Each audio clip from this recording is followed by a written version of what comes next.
So we got another fight night this Saturday. You have John Błachowicz taking on Aleksandar Rakić. If I'm saying his name right, if I'm not, I apologize. On one hand, you have Aleksandar Rakić, who's had some good fights in the UFC. He's 14-2 in MMA, 9 wins by knockout, 1 submission, and 4 decisions. So the chances are he's going to get a finish. He's looking for a finish. On the other hand, you have Jan Błachowicz, who is the former UFC light heavyweight champion. He's coming off his submission loss to Glover Teixeira. Um, Before that, he won 5 fights in a row, and I don't understand. I don't understand why Jan Błachowicz is not the favorite to win this fight. He should be. He's got 8 knockouts, 9 submissions to his credit. That's 17 finishes, 11 decisions. Most likely, he's looking for a finish. Judging off the records and the fighting styles, they're both very dangerous guys. I think you'll see more of a. I think Alexander might get the better of the stand-up, but as an overall MMA fighter and the experience, that would have to go to Błachowicz. So even if you have slightly better stand-up as far as technique and what you can do, you can still get caught with that legendary Polish power, like how Błachowicz has it, my legendary Polish power. And I'm not making fun of him, I'm just saying that's how hard he hits, Ask Dominic Reyes. He's somebody that's coming off a submission loss. He lost his title.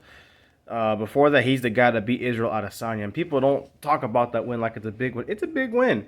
Adesanya is clearly big enough to be a light heavyweight or a heavyweight. He clearly, and people can come up with all the excuses. He didn't take Błachowicz seriously. He didn't fight his fight. It doesn't matter. He still lost.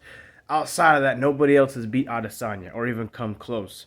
So that's still a big win to say that he did that. He beat him with grappling. He's a good overall mixed martial arts fighter. He can grapple, he can strike good, he can kick, he can punch.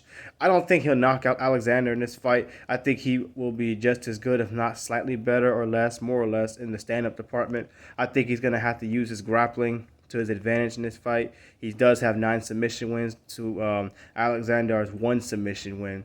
And Alexander's, statistically, if this fight were to go to distance, I'd go with Błachowicz to win this fight. He has 11 wins by decision. Alexander's had 4 go his way. He's had 2 losses already. I'm going to say I'm going to go against the odds. I'm going to make it 3. I think Jan Błachowicz bounces back very nicely. He wins this 5-round fight by decision. It's not going to be a one-sided fight, but if I had to pick, it would be 49-46, 49-46, 48-47, something pretty close. A good fight. But I think Błachowicz is going to take the same approach that he took to Adesanya. If they stand up, he'll be about the same. If maybe again more or less in terms of who's better at the stand up in this fight. But the grappling and the takedowns will be a big advantage for him. He's going to win the fight because of that. I think he wins this fight by unanimous decision.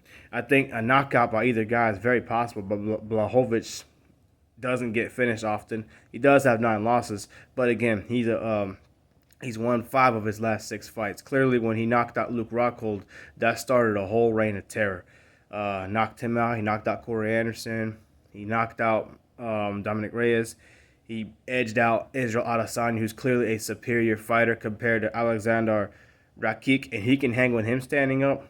He can certainly hang with Alexander, and even though the grappling isn't much better with Adesanya or anything, he should be the better grappler in this fight. Again, I don't see why he's the underdog. I think he wins this fight regardless of his temporary paralyzes, whatever he had. I still think he wins a very comfortable decision.